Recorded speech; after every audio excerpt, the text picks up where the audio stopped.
The cat is somewhat distracting, I'll admit. Ding! Good evening, boys and ghouls, and all of those inside of, betwixt, or outside of said spectrum. Lengthy, I'm working on the wording of that. And welcome to another somewhat spooky review, but not really spooky, because the film we're talking about is What We Do in the Shadows.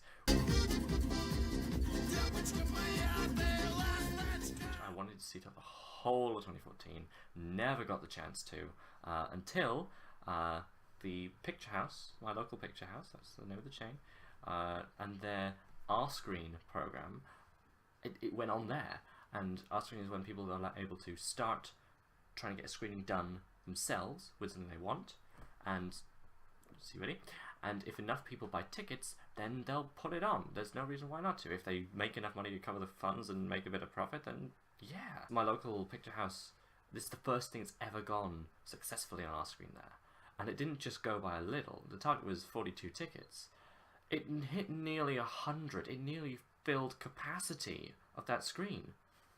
I don't even know what happens then. Does it sell out? Do they have to move to the bigger screen? I don't know. But that's how much people wanted to see this film. The trailer is fantastic. It's got Jermaine Clement from Ride of the Conchords. All the jokes in the trailer are fantastic. And it looks like it reveals like an overarching plot, but it really doesn't. It's like over the course of a year, there's lots of things that happen to this group of people. Let's cut back a bit and hit to the plot. What We Do in the Shadows is a film about 4 vampire housemates of varying ages and varying styles and mythos of vampire. The film documents their dysfunctional housing arrangement, and it's an incredibly human film. Like, all the jokes, it's not only funny because they're these creatures of vast and insane power doing very mundane things and very usual human jokes, but it's so funny because the writing's amazing. There's things where you don't know where they came from. There's things that are so obvious that they're brilliant and beautiful. There's so many fantastic lines. The only problem this film has is when everyone's laughing so much from one joke, we can't hear the next one. And it's really well paced for the most part, but there were like 3 occasions where that happened. I don't think they could predict just how much everyone in the cinema was having an amazing time. It was so good. The trailers do show Rhys Darby and his werewolf group, who are a really good thing. They're not in it for just a few seconds. It looks like it might be a brief cameo. It is kind of a brief cameo, but no, they have an impact on the plot, and they appear for a little bit, and they keep reappearing, and it's very cool, because they're local. It's a small town. It's Wellington. It's a small town in New Zealand. So everyone kind of knows each other, which is really cool. One of the most impressive things about this film is by the end, like, we'd done so many jokes, and there'd been murder and blood and gore and just fantastic debauchery and just so many amazing things. It was such a beautiful ride. They still somehow made an ending. Like an ending to the film that was so satisfying. You keep feeling like this could go on forever. You want it to. It's a short film as well. It's an hour and a half, which I normally love because I hate 3-hour-long films where you want to pee and you wonder how long you've been there, and it's like, God, guys, could you cut this down? Not everything has to feel like it's value these days. Just give us a good film. This gives you a good film. And yeah, I kind of feel like there could be more. Not like it was lacking, but like, I didn't want it to stop.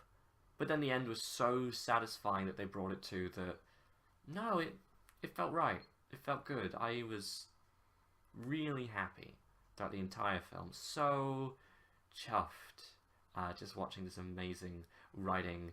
I call it a comedy film and fame its and praise its writing, but honestly, it's a really good vampire film.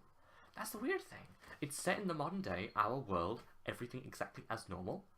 And so, when I say the world building is really good, I mean, they take this concept of there are immortal vampires in our modern day. Some of them have been alive for less than 100 years. Some of them have been alive for 6,000. They have different fashion senses. They have different views. Some of them are kind of old schooly views, which are not very good. They have different tastes in things. They have different concerns to most people. Some things are new to them, and they don't do it in that kind of cheap way that feels so done to this point. Like, they don't see a TV and go, "Oh my god, what is this magical box?" They have their enjoyment periods, but they get over it, and they kind of just incorporate things into their lives. Like, they discover the internet at one point, because they meet a much younger person who introduces them to all kinds of things. But by the end of the film, they just use the internet for things. They just use it. It's not still mystifying.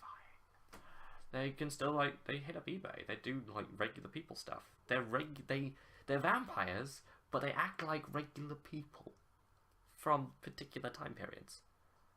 You don't feel like, oh my god, why are these people so stupid? You feel like, oh my god, I've been there. Or, oh my god, can you imagine that? Oh my god, that's my gran. It's fantastic. The characters and acting are also completely superb. Deacon has a hard outer shell and a soft center, and you learn to like him. He grows on you. Jermaine Clement is, of course, amazing as his character Vlad. He's really good at doing villainous people. I love that Hollywood's actually hiring to do loads of just villainous characters now. This isn't a Hollywood film, by the way. This is a small release thing. This is why it took me so long to see it, because you kind of had to ask for it to be shown where you are, because it wasn't like on a major label. It's a small mockumentary from New Zealand. But the strikeout of this whole thing may have to be, if I'm pronouncing his name remotely right, Taika Waititi as Viago, the dandy vampire, who is so funny and so cute, and just he's a marvel to behold. He's so much fun, and like, while you kind of laugh at some of him, you also laugh with him. You kind of want to hang out with him and hope he doesn't eat you. He's the one who, in the trailer, you see doing the ghost cup. The ghost cup! Which they expand upon later and do more stuff with the mirror. Oh, it's so funny. The cat's demanding attention. No matter who you have to disembowel to, totally go see this film. It's amazing.